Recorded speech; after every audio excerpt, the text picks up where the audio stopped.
posture and ergonomics are important on any motorcycle, and when it comes to these two small naked standards, both of them position the rider in a very upright stance. While the tank on the BMW seems larger, it's actually smaller in capacity than the Honda's, and there's more distance from the seat to the bars. The seat on the CB300F is also angled downward slightly toward the tank, which can make for some cramped riding conditions down south.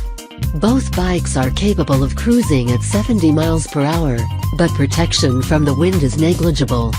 The bars on the Honda and BMW are both wide and gently slope downwards, and if you blindfolded me and asked me to tell the difference between them, I probably wouldn't be able to.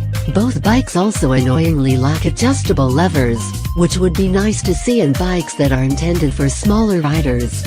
Controls on the BMW are intuitive, but Honda decided to swap the location of the turn signal switch and horn buttons, which led to some embarrassing moments in traffic when I hit the horn button instead of the turn signal. On the flip side, the G310R switches are a considerable distance farther from the grips, which again is frustrating for those with smaller hands.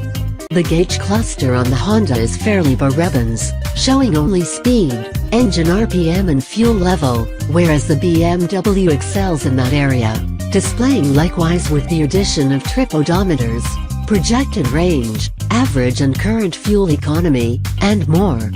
Maneuverability is another key factor when it comes to small bikes, and both models are light on their feet and make direction changes easily. BMW's G310R benefits from a longer swing arm, thanks to its backwards engine layout, and as a result is distinctly more stable. While the G310R's upside-down fork looks great, it lacks any adjustability.